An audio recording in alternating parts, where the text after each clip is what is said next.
Hi everyone and welcome to a new edition of You Are My Boro with myself, Scott Wilson and Dom Shaw from the Northern Echo. Hope you're well, hope you are over the disappointment of Coventry and the end of the season and all of that.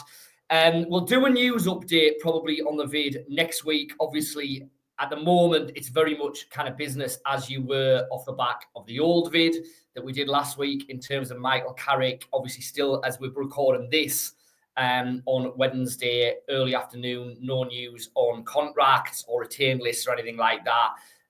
Little bits bubbling along, but I think we'll probably get our teeth into that more next week. So what we thought we'd do this week by way of a kind of final end of season wrap-up show is we'll have a look at each section of the Boro squad. We'll quickly rattle through everybody who's played this season within that section. So goalkeeper, defence, midfield, attack. We'll decide whether it's a hit, a miss, or a maybe, and then we'll look at the department as a whole and kind of think about what might happen this summer, what do they need, who might go, who might stay, where are the gaps, what kind of player might Boro be looking for, all of that. So just before we properly get into it, if you're watching this on YouTube, then please like, subscribe, leave us a comment, let us know anything that you want us to talk about in the vids through the summer. Obviously, once we get into it, we'll be doing some interviews. We'll do some transfery type things. But anything else you want us to look at, let us know. If you're listening on the various podcast platforms that we're available on, then please rate and review. Right, Dom, let's get into it. Let's start with goalkeepers. So Boro have used 4 senior goalkeepers this season. So let's quickly go through them in terms of hit, miss, or maybe. Seny Dieng. Well, I think there's 2 misses and 2 hits, so I'll fire them straight off. I think Dieng and Glover have to be misses this season. I think Solbrin and Mark Travers have to be hits this season. We'll get to the latter 2, but let's start with Dieng and Glover. Yeah. Dieng started the season as number 1, and by the time he was injured, he'd lost his place as number 1, which I think is pretty telling in itself. Now, had he not picked up the injury, would he still be a Boro player now, or would he move on? Would he have moved on in January? We'll never know for sure. The chances are he's not going to move on this summer because he's still nowhere near being close to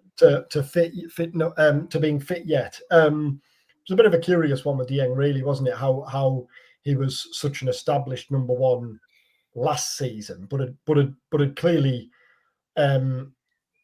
Michael Carrick had seen enough for Dieng to lose his place and seen enough in Sol Bryn to give him his chance. And Bryn was the Dieng nosedive happened fairly quickly, really, didn't it? Yeah, it did. And to the point where, there was questions asked, wasn't there, earlier in the season? But when Bryn got his chance, it didn't really feel like a huge surprise. And I think then what you'd say of Tom Glover is Glover had it was 3rd choice, and after the injuries to Dieng and Bryn, had his opportunity in the team, but Boro clearly didn't trust him enough for him to be the established number 1. I'm just looking here what he started 6 games, plus obviously the one where he came on for Bryn in the league, and also started the FA Cup game, and then, like you say, disappeared without trace, really. Yeah, and in comes Mark Travers, who I thought was excellent in the second half of the season, probably the Boro's player of the second half of the season. And Glover then becomes second choice again and doesn't play from that stage onwards. Glover's moving into the last year of his contract now, and it'll be an interesting summer, really, won't it, as to whether... I think it's going to be an interesting summer on the goalkeeper front for Boro. Bryn will get his chance, and I think rightly and deservedly so, because he had been trusted to become the number 1 before he got up the injury against Sheffield Wednesday on Boxing Day. Boro would have been interested in making Travers's deal permanent if that was possible, but all the noises are that that's just not going to be a go this summer. From what Bournemouth are asking, the wages, the other clubs that are sniffing around, I think if Travers is going to go this summer, then he's going to have more lucrative options. Birmingham have been linked, haven't they? And by the sounds of things, Birmingham are going to be throwing the money about this summer. They're going to have a right good go at successive promotions like Ipswich did a couple of years ago. So you would think Bryn will get his chance, but then Dieng's still going to be injured. Is Glover going to be happy to be deputy again? He might be. He might be perfectly happy. He might trust himself and think, no, I still think I can force my way into the team. The evidence suggests he's not going to be able to. But if he wants to move on with his international aspirations and place in Australia's squad in mind, then Boro are going to have to strengthen with at least one goalkeeper. But I don't think it's a pressing priority. So if, let's say, and we don't know quite when we're looking at with Dieng, but let's say Dieng might be back autumn, September, October kind of time. Do you envisage a scenario then when Boro might just go into next season with Bryn, Dieng and Glover as their three keepers, and they would only look to do something if something went wrong, i.e., the injuries that then forced their hand with Travers? Because if they've got those three keepers still on the books, then it, like you're saying, it feels like if there's money to be spent, it probably needs to go elsewhere. I think it all depends on what Glover wants to do, whether Glover is happy, settled, or what options Glover has, whether he wants to pursue those options, whether he wants to go and play. If he does, if Boro get a deal that they're happy with, then clearly he has to be replaced. But you're bringing in probably someone to be a deputy, a number two, possibly a number three, depending on what the long-term thinking is with Senny Dieng. And just lastly on goalkeepers, then you would be pretty confident that all things being equal, Carrick would be happy and is likely to start the season with Bryn, provided he's fit and there's no after effects from the injury. Well, I remember we sat down last summer, didn't we? And all with Kieran Scott, and Kieran Scott was full of praise then for Sol Bryn, and told of on and off the record how he was going to get his chance. He'd been away, he'd taken everything in his stride, he'd stepped up to the various different loan challenges he'd faced, and he'd come in, he was going to get his chance. Now, he had to be patient, but then his chance came at the midpoint of the season, and he'd done well, and then he gets the injury against Sheffield Wednesday. Nothing's changed in that time, has it? Between last summer and Christmas, when Bryn had done enough to force his way into the team. If you get the chance to bring in a Mark Travers, then clearly that is a top end championship keeper, and you can't turn down that sort of opportunity. But if that's looking unlikely, which looks to be the case, then I don't think there'll be any concerns. The only real reason I ask it is that for all Bryn did do well when he was in the team, I don't think there's any question about that. He actually only played 6 league games. So in terms of trusting him to be the number one kind of, full stop for the long term, it's a pretty small sample size still. But I do think you're right. I think the fact that Carrick was willing to trust him at that stage would suggest that he'd be willing to kind of go into the season with him as the undisputed number one. Yeah, and that's why the injury came at such a desperately unfortunate time for him, didn't it? Because he'd bided his time. He'd done everything that had been asked of him, really. Gone out on loan, took on the various different challenges and impressed at each one, improved each season, came back. Last season, it was decided that now was the time to give him his chance, that now was his time to try and force his way in at Boro. Did that, and then gets the injury. And it's a complete fluke of an injury, isn't it? It's not, injury, yeah. And then it must have been desperately difficult for him to sit on the sidelines and see Mark Travers come in and impress in the manner he did. Because if you saw Bryn, you're thinking, well, this should be me now. This should be me nailing down the gloves. Because, let's not get ahead of ourselves. But Bryn 24 without checking if Sol Bryn's 24, I think so. Well, if he forces his way into the team and impresses, how he could be Boro's number one for years and years to come. Yeah. You've seen how like Anthony Patterson up the road at Sunderland, for example, got his chance young, took it, and has been the established number one since. Well, Bryn's been desperately waiting for that opportunity, hasn't he? Gets it, and then gets that freak injury. So he was knocking on the door, wasn't he, at the back end of the season? Clearly, they didn't need to rush him back because they had Travers there. But he was knocking on the door. He's going to be fit for pre-season. He's going to get a full pre-season.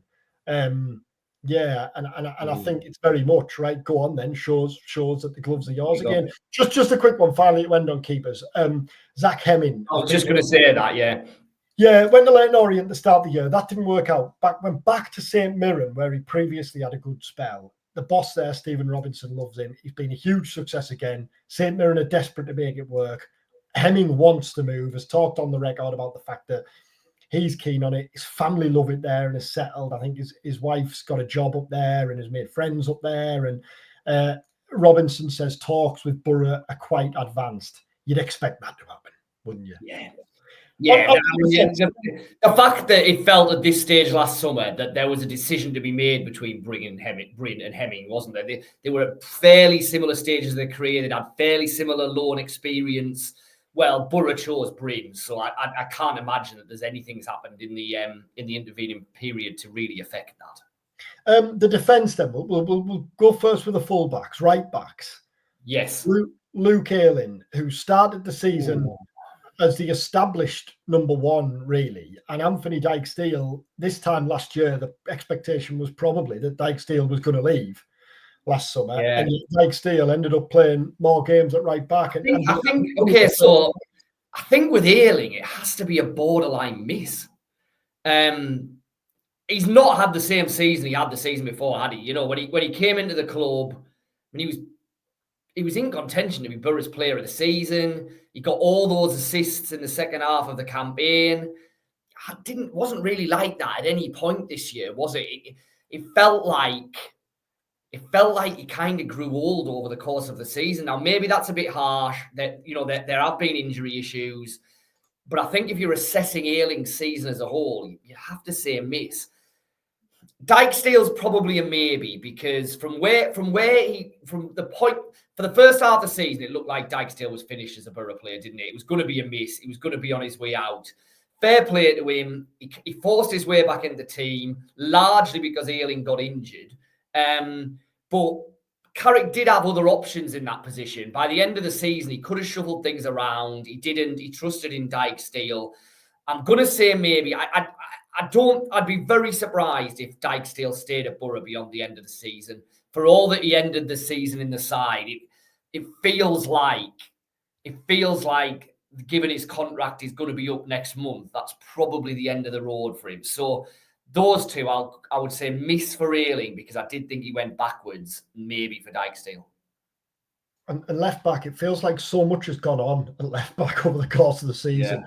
For Boro, Lucas Engel, Neto Borges, Samuel Lillen Jr., Ryan Giles, George McCormack as well. But it almost feels a bit hard. Well, I think you'd have to say hit for McCormack because he forced his way into the first team four. I would go maybe for McCormack because I still don't think we know what level he's at. You know what I mean? He's only played 3 games. He forced his way into the first team reckoning, so fair play with that. But clearly he didn't do enough at any stage in the campaign to make Michael Carrick think, right, I need to start picking him in a campaign when left back was a real problem area for Boro. So I wouldn't go as far really. He's moved his career on, but I think it's still a massive maybe. In terms of the others, Engel miss. He's had his chances with Boro. It feels like there's probably a parting of the ways on the way there, doesn't it? Ryan Giles, clearly a miss. I mean, where on earth do we go with that? Came in with that fanfare. There were some reservations because of what had happened at Luton, what had happened at Hull, but clearly the hope was that Carrick and the recruitment kind of team around him had seen enough to feel that there was still a player there who could really offer something in the second half of the season. Well, that just absolutely didn't happen. Borges, maybe, I think, had some really good moments. And the fact that Carrick did turn back to him right at the end, I think, suggests that Carrick rates him. So I think there's a chance that he still is Boro's long-term left back, but I don't. He wasn't consistently good enough, I don't think, to merit being a hit. I would have Ayling Jr. down as a hit from very difficult starting points when he came in on the right-hand side and looked absolutely all over the place. I think once Boro worked out that an attacking fullback was what he was best at, I thought he had some decent games towards the end of the season. Now, what I would say is it's a hit with a big asterisk next to him because I don't think Boro ever really played him in what for me would be his best position, which is, I think, a wing back in a back five. I think if Samuel Allen Jr. plays as left wing back in a back five, he could rip up the Championship. I think he'd be really good. Boro didn't play him like that because it's not really Carrick's system. Defensively, there were question marks there when he played as an out-and-out left back, definitely. But I still think, he showed enough to suggest that he will be a good player at some stage in the future, probably a Premier League player, but I think it'd come at left wing back. And at centre half, Ryan van den Berg, Matt Clark, who started the season obviously before his January departure to Derby County, George Edmondson, Dale Fry, Darragh Lenihan. Feels harsh probably to include him, given that he's been out all of the season. And well, let's leave Howson. Let's come to Howson in midfield when we get to midfield. Just assess him in there. Van den Berg, Clark, Edmondson, Fry, Lenihan. Van den Berg, maybe, I think. He's not had a great season, has he? I think there's a great player in there potentially. I think he's got all the attributes to be a top flight centre half. He should stand out as one of the best centre halves in the Championship. I don't think he has this year. Now he's had a very injury interrupted campaign. That clearly, I mean, I'm looking here. He played 2 games at the start of the season. Then he was out for a month. Then he came back for 6. This is in the league. Then he was out for 2 months. Then he came back for probably 2 or 3 months, was sent off in the middle of that. Then he missed another month around the start of late February, early March. So he's had a really, really injury hit campaign. That's the pass that I'd give him. But I think from where he was this time last year and where you hoped he might be, like at various times during Ralph van den Berg's Boro career, I've thought he would be the best defender in the Championship. Well, he hasn't been anywhere near that this year for me. So that's why I'm having him as a maybe. Matt Clark, I guess you've got to say is a miss because obviously he went, didn't he?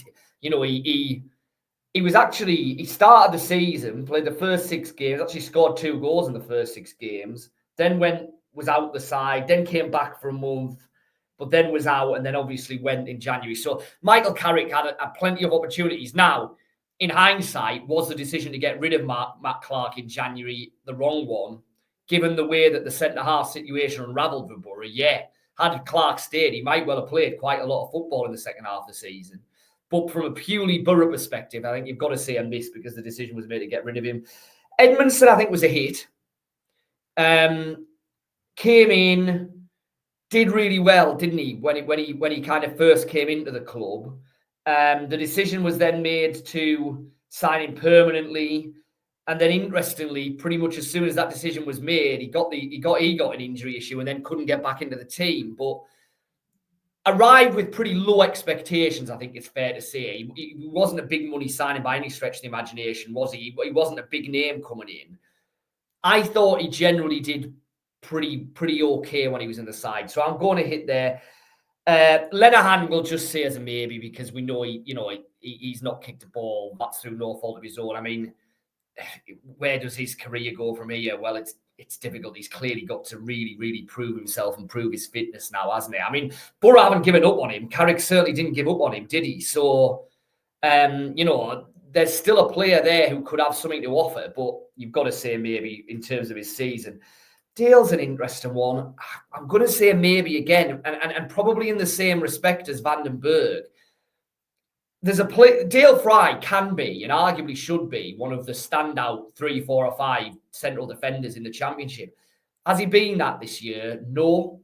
Again, though, like Van den Berg, injury issues have been a major, major, major problem for him. I mean, he didn't kick a ball until November. He didn't start a league game until right at the end of November. He then obviously had periods in the second half of the season as well when he wasn't available. Fry just has to stay fit. He has to stay fit for a full season. If Van den Berg and Fry are fit and available for every game next season, then I think they are Boro's central defensive pairing, and there's every chance that is as good a centre-half pairing as there is in the Championship, and that could be the bedrock for Boro to mount, a playoff campaign, a promotion campaign, whatever. I think they're that good. but we haven't seen it from them this season, have we? Largely because of injuries, but also when they have played, I don't think either of them have been at the levels where they're at their absolute best. A few things on that. I completely agree on the whole injury thing and the fact that Vandenberg and Fry and obviously Lenihan have been hamstrung by that. I think what also hasn't helped any of them is the injuries of others as well as themselves. Yeah. None of them.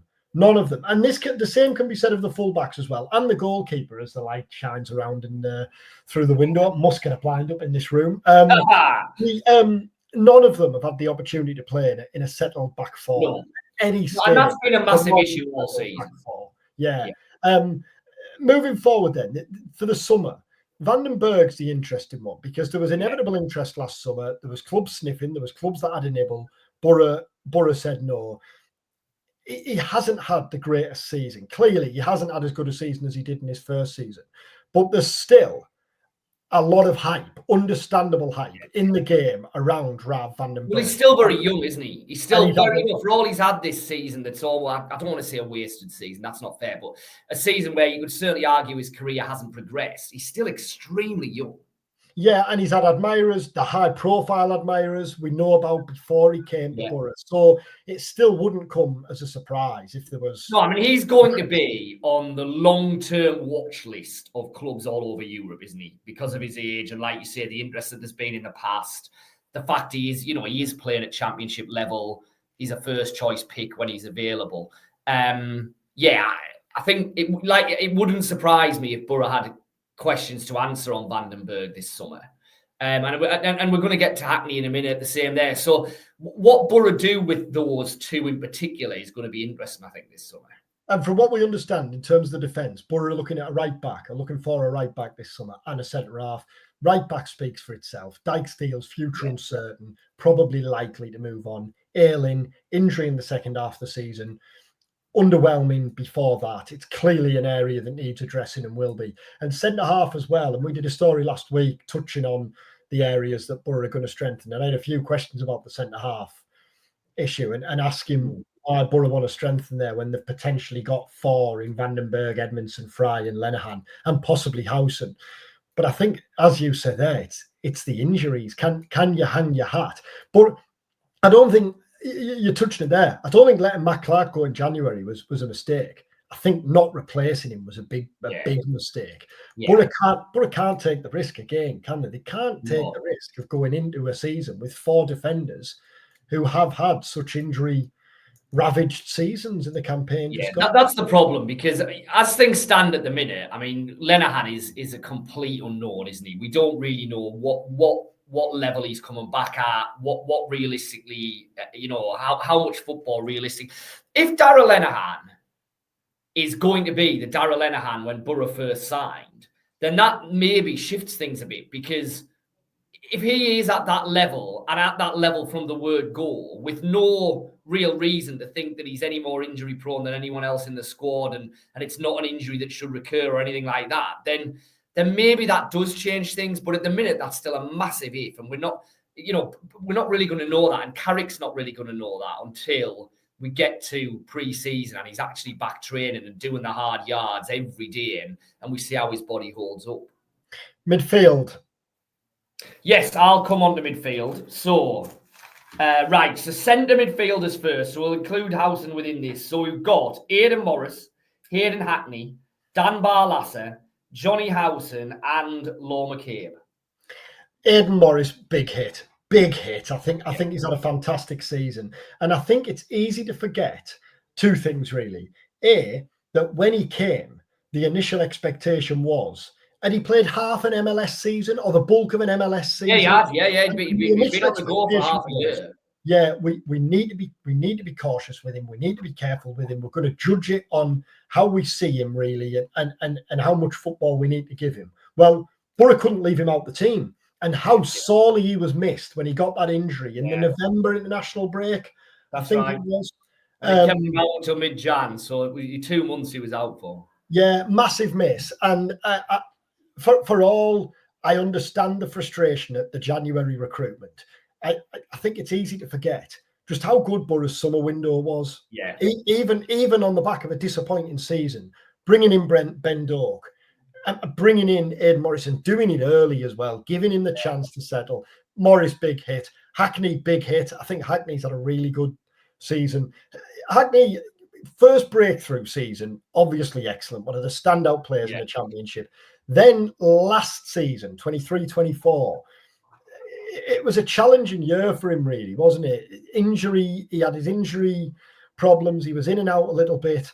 But this season, in a team that has underwhelmed, that has been ravaged by inconsistency, I think he's often been one of the shining lights. He's played in all bar 3 of the league games, and one of those that he missed was off the back of the sending off against Coventry, which was obviously he was suspended for. So just his robustness and his ability to be there every week is a massive tick in the box in a season when that's not been the case for, pretty much everybody else in the squad. But yeah, I completely agree with you. I mean, we'll get to, when we have the wider midfielder discussion in a minute, we'll get to the summer. But Hayden Hackney is one of the prime assets in English football outside of the Premier League, isn't he? I don't think there's any doubt about that. And availability is one of any footballer's biggest strengths, isn't it? It doesn't matter how good you are. If you're not available for a manager at 3:00 on a Saturday, you're used to them. I think he's had a really good season. I think he's taken big strides forward. I think he's a vastly improved player now on what he was 12 months ago. And I do think he is one of those, when he moves on, you probably don't realise. Well, we do realise, but it's only then. I guess like Marcus Tavernier now, when you see the way he's flourishing at Bournemouth. Just how good a player they are. And how lucky you are to have him in your team and to watch him every week. Yeah, I think he's been excellent this season. Barlaser, McCabe, Howson. Barlaser, I think, Mace, has been a difficult, disappointing season for him again, hasn't it? And what I would say, I think it's probably a miss, but not through no fault of his own. But I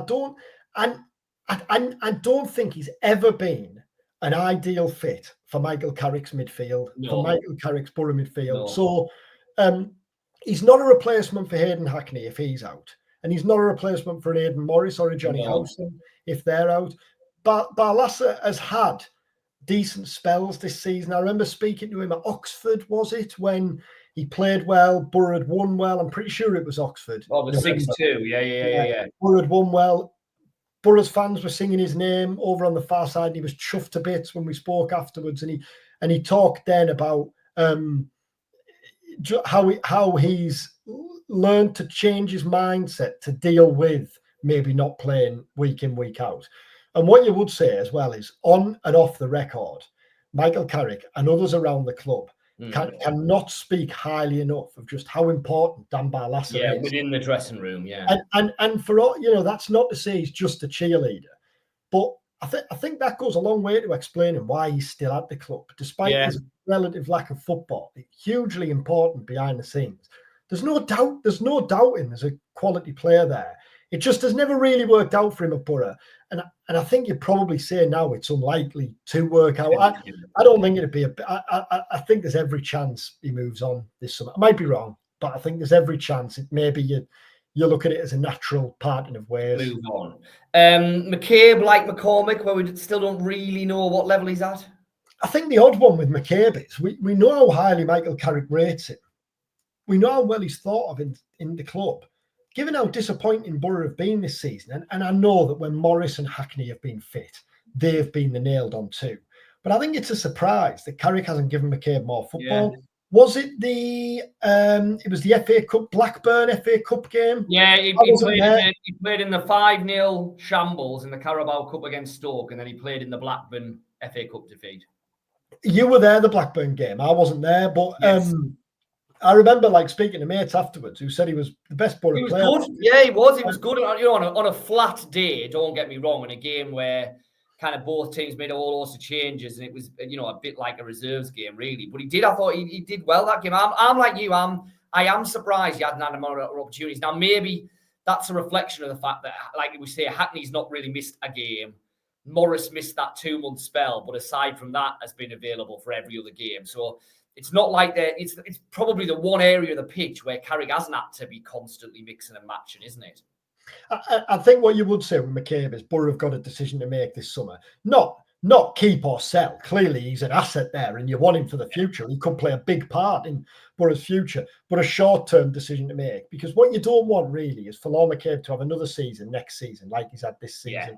Carrick talks a lot, doesn't he, about the fact like players can still learn an awful lot just from being around the first team squad week day in, day out. But he's done that for 18 months. I was going to say, there comes a point where you need to be playing football, isn't there? I think he either takes the step. I think he either takes the step at Boro and becomes not necessarily a week in, week out regular, but a more prominent figure. Or you think, right, let's get him out on loan, even until January. Yeah. Let's get him out on loan until January, assess from there and go from there. And just finally on the midfield, Johnny Howson. Hit again, despite the fact he spent the vast majority of the season out injured, which is just testament to him, really, isn't it? That here we are at the end of the season with everyone hoping, despite the fact he spent most of the season on the sidelines, everyone hoping that he signs a new contract and stays on for one more year. I think it's massively testament to him. I think it's testament to the way he conducts himself, the way he keeps himself fit, all of that.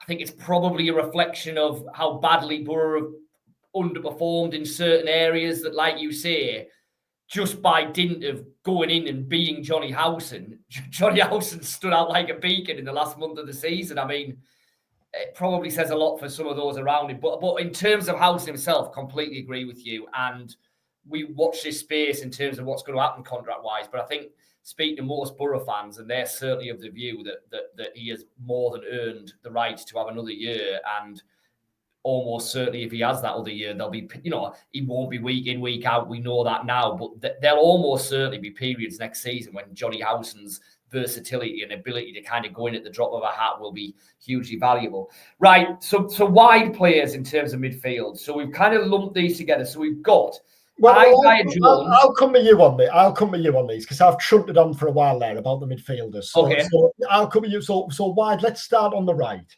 Yes. The easiest one of all, really. Ben Doak. Yeah, massive hit. I mean, everything you would want from that type of loan, wasn't it?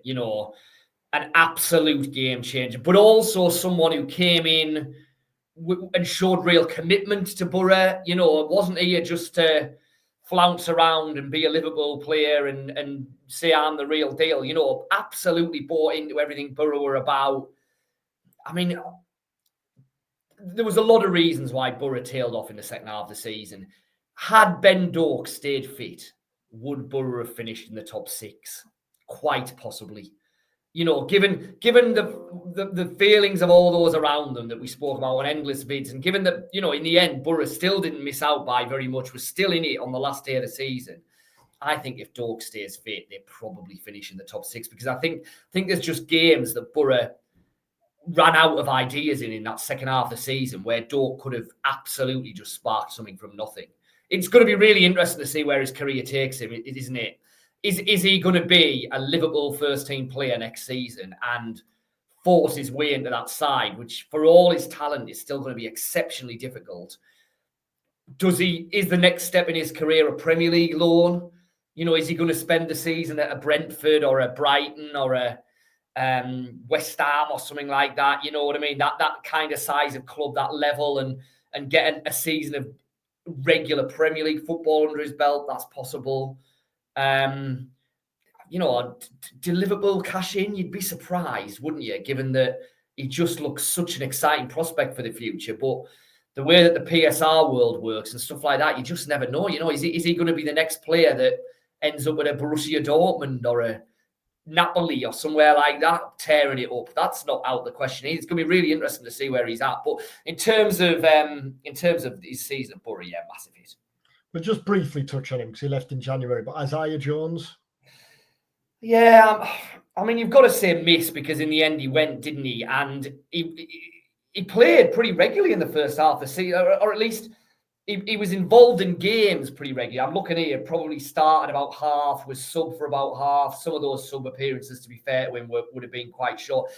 The disappointment with Jones was at the start of the season, he'd obviously he kind of had the much publicised personal issues towards the end of the last season. That was obviously resolved or appeared like it had been resolved. The hope was that if he could hit the ground running at the start of the season, he could get back to the Isaiah Jones that helped Boro get into playoffs, that was tearing it up, that was a massive threat down the right-hand side. We didn't really see that in the first half of the season, did we? I don't think when Boro made the decision to sell Isaiah Jones in January, there were too many Boro fans saying, what on earth are you doing? Because I think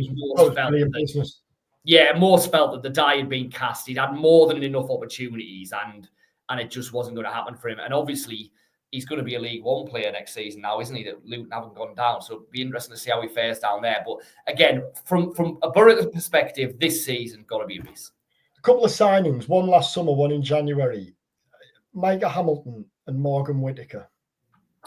Yeah, I mean, I guess with Micah Hamilton, you're saying maybe because we still probably haven't seen enough of him in a Boro shirt, but it's getting very close to being a miss because he's not a kid anymore. He hasn't been able to do it at championship level from the limited evidence that we've seen so far. Loan moves haven't been spectacular. You would imagine he'll be back with Boro in pre-season, and I think that might be make or break for him. He's either got to have a proper breakthrough season with Boro next season, or you're probably looking at him exiting the building stage left and going down as an undoubted miss. So at the minute, we'll say maybe, but edging more towards miss than hit. Who was the other one? Whittaker. You've got to say miss. And that's probably harsh, but I thought the signing of Morgan Whittaker was a great deal for Boro. I liked him whenever I saw him at Plymouth. I thought that, I mean, clearly when he came in, the kind of hope was that it would be him and Doak, and he'd be not necessarily having to start every game, but he'd be a really useful asset. He'd almost replace Jones. He'd be there if you needed him.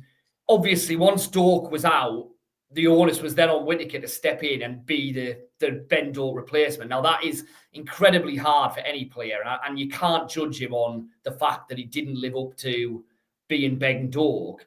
I think you can judge him, though, on the fact that he didn't even really live up to what you hoped he might be as the Morgan Whittaker at Plymouth. So, listen, it's not the end for him. He's been signed for the long term. It's been a difficult season, we're all concerned. There's absolutely no reason, again, why he can't come back in pre-season, hit the ground running, and be a massive factor in the championship for Boro next season. But I think the fact that he didn't score a single goal in the whole of the second half of the season after coming, you wanted more from him, didn't you? I think he's got to be a miss. I think there's a couple of factors on Whittaker. I agree with you. When Boro signed him in January, I thought brilliant signing. And I think he came into a side that was desperately struggling for form. Yes. Clearly there was a confidence issue there. He was wanted. Boro beat a team to the signature of Whittaker who've just gone up with 100 points. Yeah, he is clearly a hugely talented player. I think he'll come good for Boro. I think there's two factors. A, is he best on the right, or is he best as a number 10? Yeah. B, if he's best on the right, the team is going to be set up differently to how it was in the first half of the season with Ben Doak, because Ben Doak and Morgan Whittaker are completely different right-sided attacking players. So Boro want to sign a right-sided attacker this summer. They want to sign a central midfielder, and they want to sign a right-sided attacker. I don't think that's at all surprising, and I don't think that necessarily means that Morgan Whittaker isn't seen as a right-sided player. I just think you clearly need more than one option there. But I do think it'll be interesting come the start of next season whether Whittaker's starting as a number 10 or a right-sider. Yeah. And I think he will benefit from drawing a line under the season, the fresh start, and almost a bit like Finn Azaz, really. This time last year, we'd have been saying Finn Azaz hit or miss, and we'd have probably said maybe, because we'd seen flashes, but there was questions about Azaz. I'd sit here now and say I think there's more chance of us sitting here 12 months down the line and saying Whittaker's been a big hit than being a big miss. I just think there's so much evidence. Yeah, I agree. I think that if Boro are going to have a really good season next season, there's every chance that Whittaker will be a prime part of that, because like you, I think he's a confidence player. I think, if he's got the wind in his sails, it'll make a massive difference to him. He clearly could have just done with getting a goal and getting things moving in a Boro shirt. That didn't happen. And by the end, he was almost over trying, wasn't he? You think of a couple of those games late in the season. I think of the Millwall game when he was snatching at things, and And yeah, but I'm with you. I think there's a player there. I definitely think there's a player there. But purely on the evidence of the last 4 months, you've got to say miss. Riley McGree? Miss. Hasn't played enough. I mean, again, injury is a massive issue for McGree. He's one of the players that's probably been the biggest disappointment of the season, because at various points in his Boro career, he's been undroppable. He's been the heartbeat of the midfield. He's offered so much. He's offered a goal threat. He's offered creativity. He's offered work rate. But we haven't really seen any of that this season, have we? Let's have a look. So, I mean, he had a spell between the start of October and the start of November where he was involved in 8 games in a row. From that point onwards, three starts, 4 substitute appearances. That's from November the 5th onwards. I mean, that's just not good enough. Again, players get injured. There's nothing you can do about it. But I think the worry with McGree is it's these constant niggles now, isn't it? It's not like it's been one injury that's kept him out for 6 months and, you break your leg or something. There's nothing you can do about it. Every time McGree has seemed to get near to being back fit, something else has happened. And that's a big, big worry for Boro moving forward, because a fit and firing Riley McGree is a major asset, but we just haven't seen that this season in any way, shape or form. Next season's a big one for McGree, isn't it? He got to be. Can't have another season like this. Can't have another season like that. Finn Azaz. I'm going to say hit. He divides opinion. I don't think there's any doubt about that. I mean, some Boro fans love him. Some Boro fans just think he should be nowhere near the team. I keep coming back with Azaz to play him as a number 10 and you'll get the best out of him. Stick him out on the left-hand side, as we saw Michael Carrick kind of repeatedly doing in the second half of the season. I just don't think he's the same player. He's not as effective. He's not a wide player for me. He's a pick-the-pocket number 10. I mean, he still finished the season with a good amount of goals, didn't he? Where are we at? 1, 2, 3, 4, 5, 6, 7, 8, 9, 10, 11. One of only 3 Boro players to get into double figures for goals. So, and that's before we get to the assists as well, which was up there in the top kind of 10 in the championship. So it's been a good season for Azaz. I think it could have been even better if he'd been played every week as a 10, because I'll keep coming back to, I'm adamant that's his best position.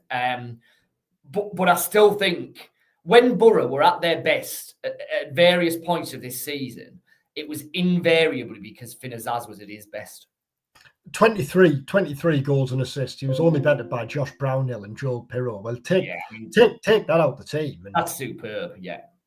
Absolutely superb. Alex Gilbert.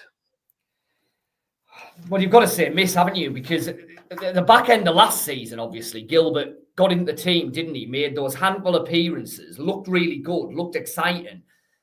We wondered in the summer whether he would leave the club or not, on loan and everything. When the decision was made to keep him, I think we felt, right, this is a real chance of a breakthrough season for Gilbert. Well, I'm looking here. Has he made any league starts? Yeah, well, no. There was the goal. 1, 2, 3, 4, 5 substitute appearances in the championship. 3 cup starts. I've got him down as.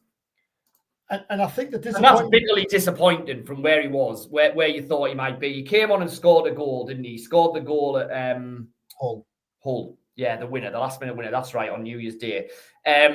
But it's a miss, because it felt like this was a chance. And again, we're talking about here a player who, and it's a bit like McCabe, hasn't been able to get into a struggling team. And that's the worry. When Carrick was scrambling around for options, now, okay, he's not necessarily a manager who likes to change things an awful lot, but had Gilbert been banging the doors down in training, you would have thought he would have got a chance. That's the worry for me. The fact that at no stage did Carrick feel remotely compelled to give him a go.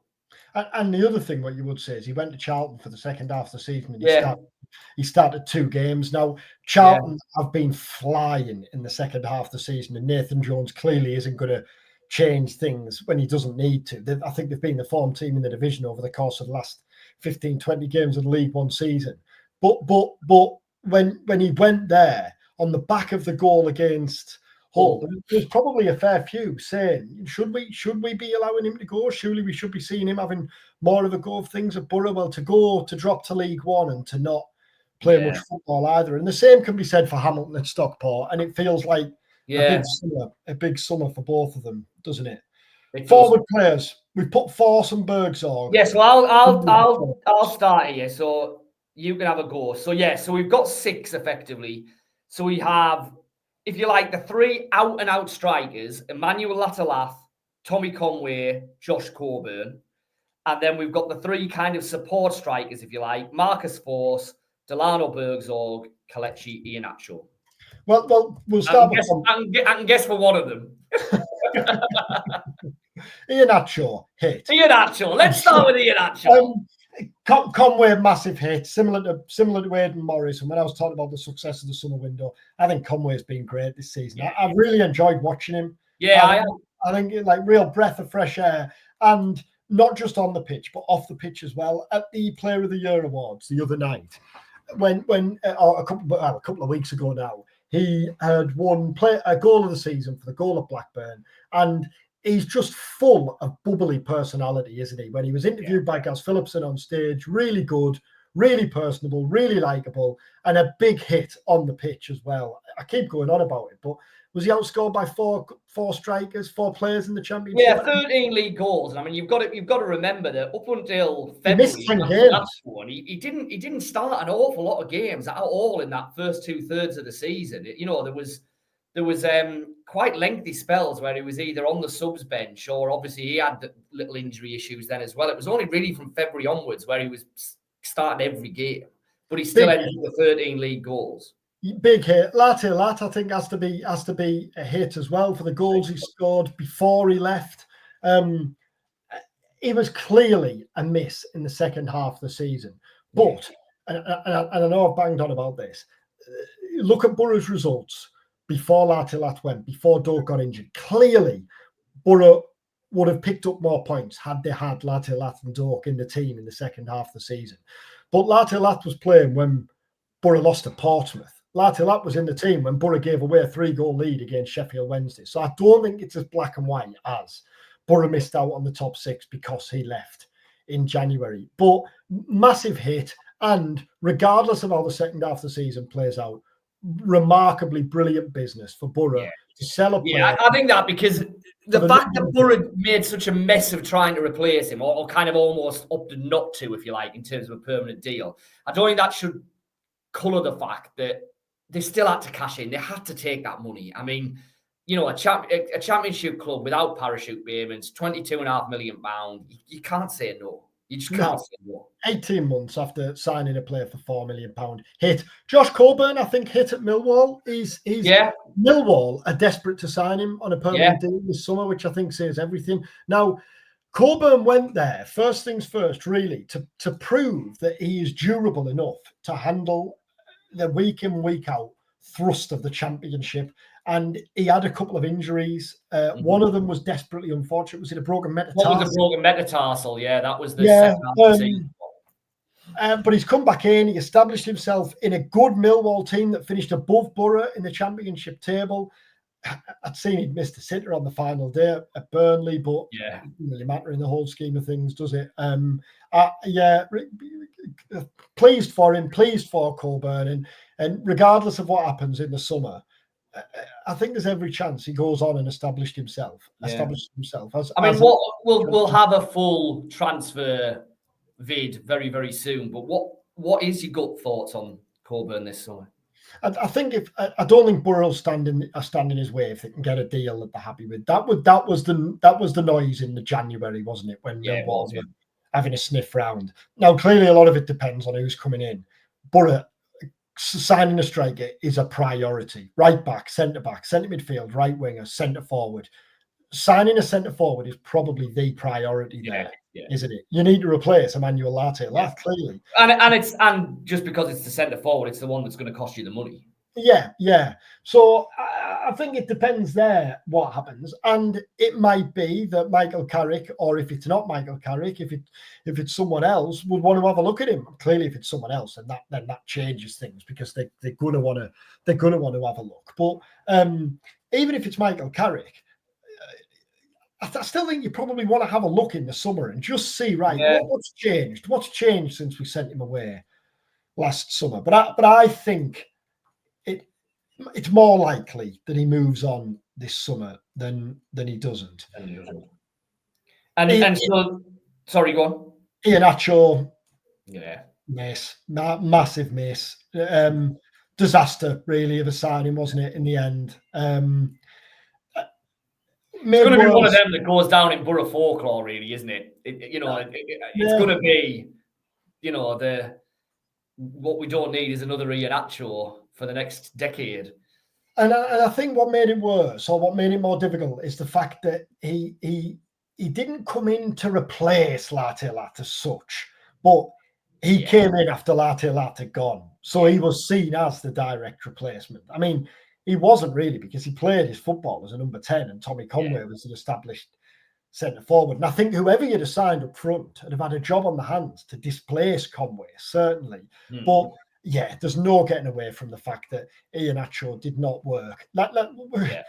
So, off the record, we were told repeatedly what we were being told on the record, that behind the scenes he was a brilliant fella. He was a real big hit in the changing rooms. He wanted to make an impact, but there's no getting away from the fact he was just nowhere near good enough, nowhere near as effective as what Boro needed from him on the pitch. And it was an undoubted miss, miss. Which just leaves us with Force and Bergzorg. I think Force has been a miss this season. I really like Marcus Force, but let's have a look. How many games has he started this season? Going back to the second half of Carrick's first season in charge, and Marcus Force was as effective as anyone in that team. Yeah. Really. But he wasn't really fit until the middle of January, so you can pretty much write off. But from the middle of January onwards, he has been involved in every league game in terms of either coming off the bench or starting. But he's only actually started 6 of them. So again, at a time when Boro were lacking creativity, they were desperately searching around for a spark. Carrick very rarely pushed the button marked Marcus Force, did he? Which raises the obvious trust question, doesn't it? If Boro were in the playoffs, would Marcus Force have started the first leg? No. I think you'd probably edge towards no. Yeah. There's clearly a player there. He's been hampered by his injuries, undoubtedly. But yeah, I think it'll be interesting to see what happens. I think with Force this summer. Bergzorg, I think I'll say maybe, because he's an interesting one, isn't he? Yeah, it was probably one of the more under the radar signings. It was completely out of the blue, wasn't it? His signing last summer, it had been completely kept under wraps, completely out of the blue. And when he first came in, it was, hold on, why are we signing a forward who's just been on loan at a team that have got relegated from the Championship? And yet, I think we saw pretty quickly why Boro signed him. Hugely talented, dynamic, suits the system, versatile.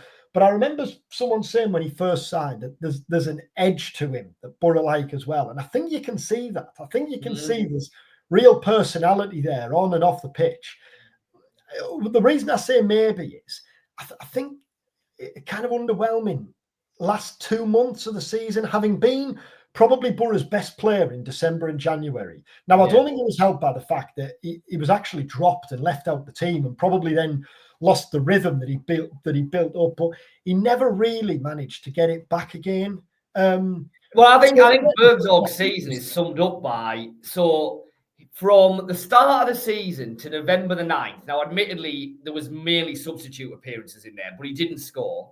He then scores 2 goals in the win over Luton.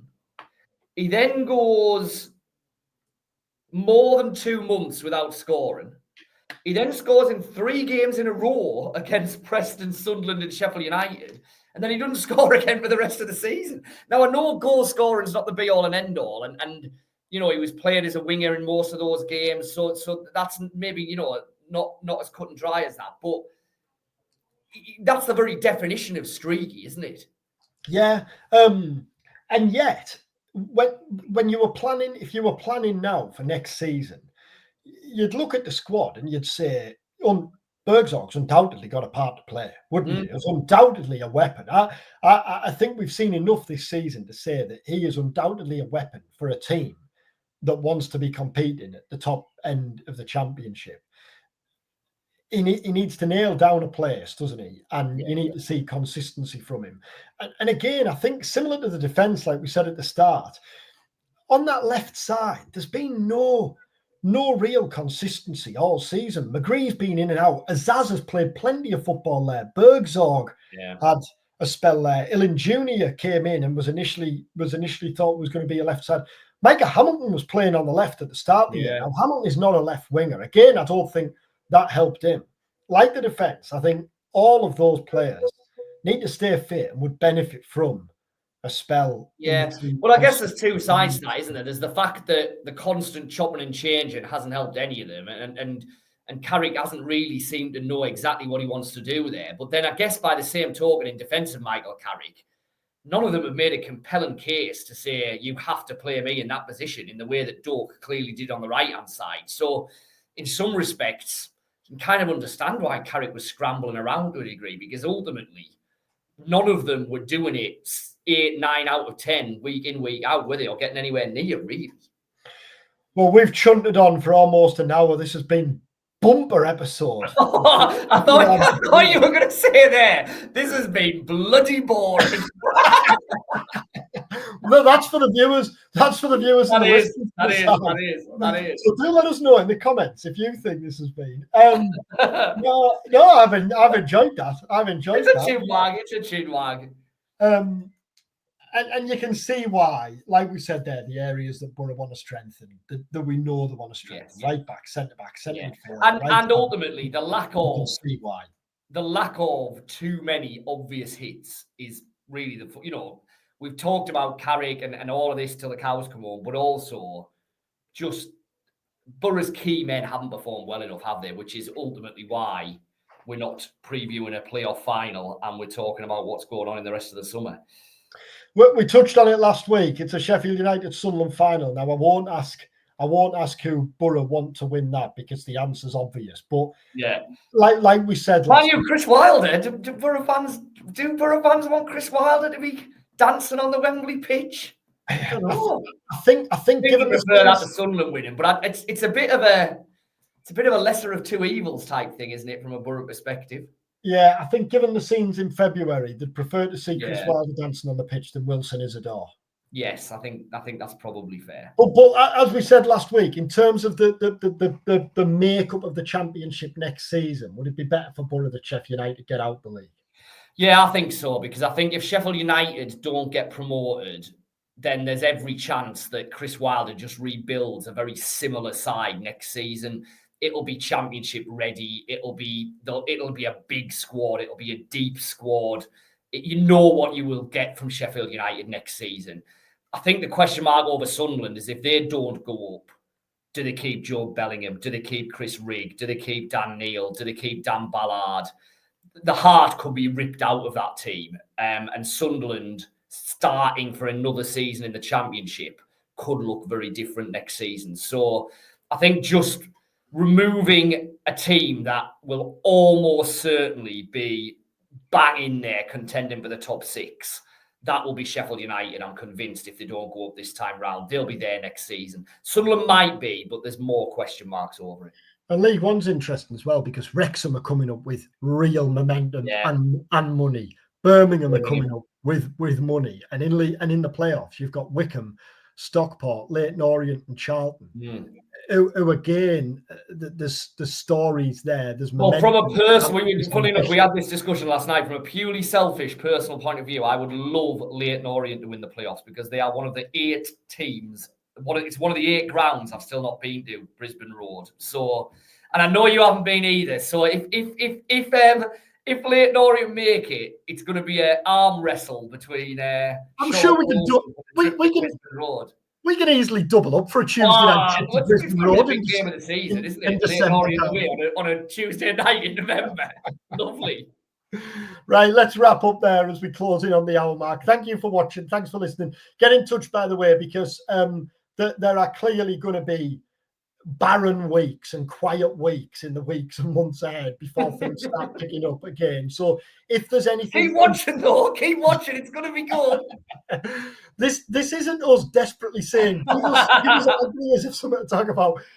No, if there's anything like specific that you want us to get stuck into, then just shout up in the comments. We appreciate all the comments. We dig through them every week. So yeah, keep commenting, keep interacting.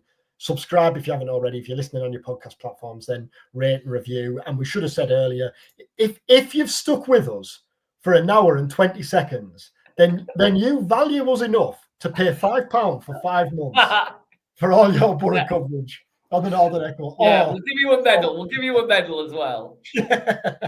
Yeah. Thank you. Thanks for watching. Thanks for listening. We'll be back next week. Take care.